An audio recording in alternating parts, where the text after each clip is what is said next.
Okay, so we're talking about this movie that you present, not movie, TV show, Yeah, American Odyssey, that's that right. you're presenting at WonderCon here. Could you tell us a little bit about it? Some of us have seen commercials about it, and all we know is about a woman being stranded in the Middle East and trying to get back home.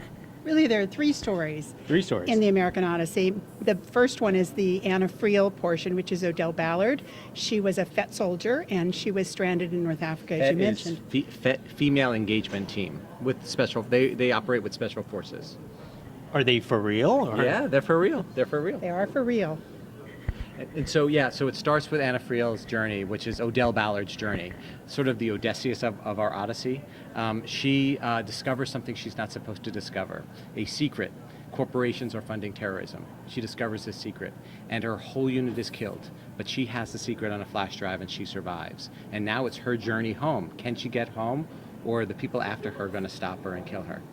Meanwhile, in New York, there are two other characters played by Jake Robinson and Peter Facinelli, Harrison Walters and Peter Decker, and they're discovering the same conspiracy in New York, and they realize she's the answer. She holds the secret, and so they're trying to find her. So those are all the three stories, the three Those are characters? Three stories, yeah. Basically, they're the leads of all of our three stories. Now, are you planning on this for several seasons, or this is like a one-season type of a story arc? We hope it will be more than one season, but we do wrap up some things at the end of the first season, and we reboot, as it were, so that our characters are in different places starting second season. Yeah, we hope to have a second season. Hopefully, if people watch it, we'll have a second season. But there are lots of stories to tell. We tell the story of how people feel powerless compared to corporations, how they've taken over. And there's a lot of stories to tell when you're talking about that. And so we hope to tell for many seasons. Now, how did you come up with the original concept or idea for this TV show? I think one of the things that happened is we sat down with our co-creator, Peter Horton, and we were talking about what kinds of things weren't on TV that we would like to see on TV. So the inspiration really was to watch something or to make something that we would want to watch. Right, and then a producer, one of the executive producers on our show named Simon Maxwell, he's in London, he said to us, why not try something like a modern day tale of Homer's Odyssey? And to us that meant a soldier coming home from war who can't get home.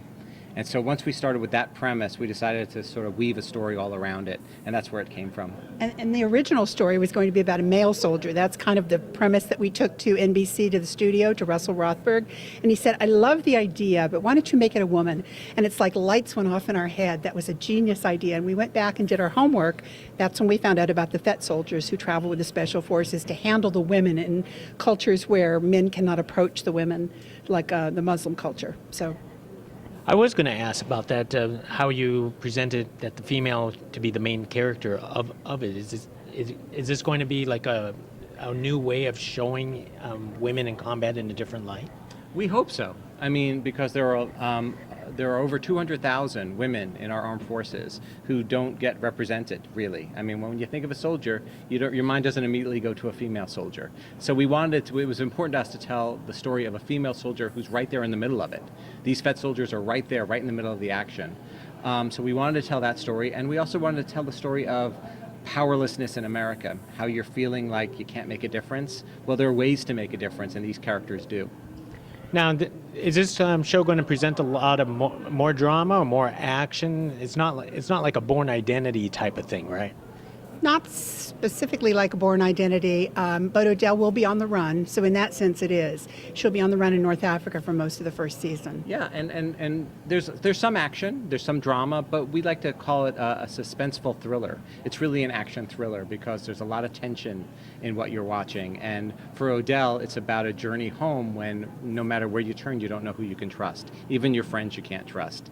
And that's sort of Born Identity, and it's sort of The Insider, and it's sort of a lot of movies. It's a little 24. It's a little bit of everything, really.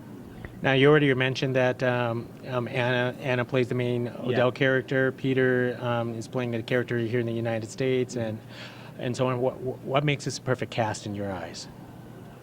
Well, when you see the characters on screen, you'll know that they were cast and they were perfect in the role.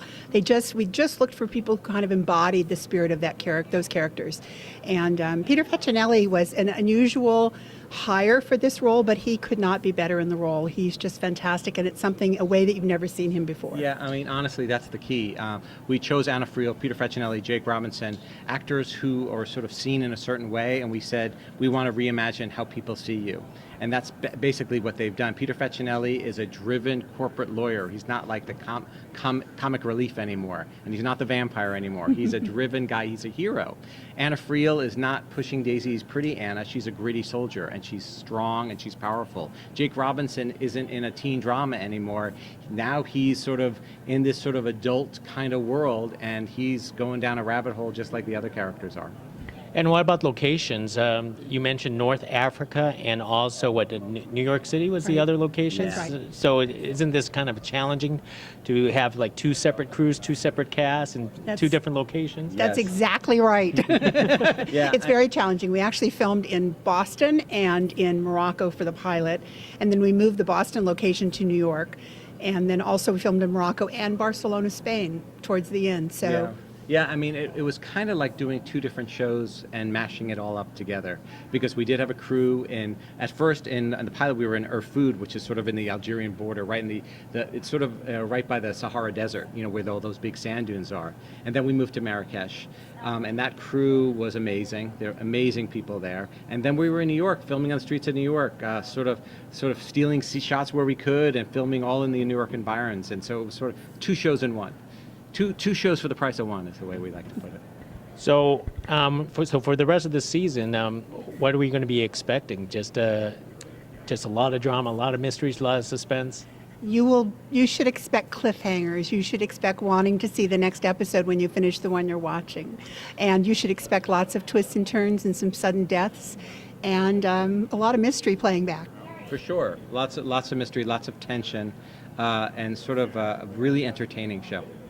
And of course, I do have to mention that you are at WonderCon here. Did you already do your panel yet, or No, not yet. We're about to do it right now.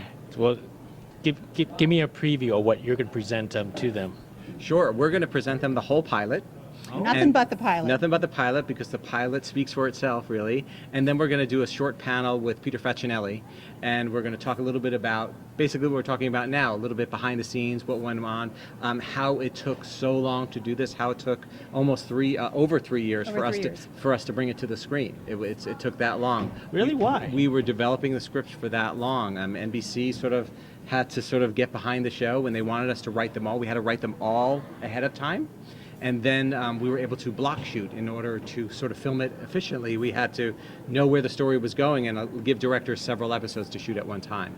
Terrific. Hey, that's awesome. And how many episodes, and when are we going to get to finally see American Odyssey? Well, the good news is good for you, because you get to see American Odyssey tomorrow night, Sunday at 10 p.m. on NBC. Easter Sunday. Right after AD. And we have 13 consecutive weeks. Yeah, no breaks, no hiatus. We're going to do it straight through 13 weeks.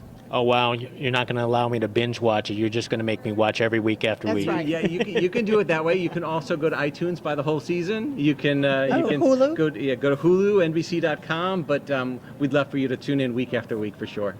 I'll do that. Hey, thank you very much for this Thank conversation. you very much. Thank you. Pleasure. A real Thank you. pleasure. Thank you. Hey, thank you. Thank you so much. Thank you for taking your time.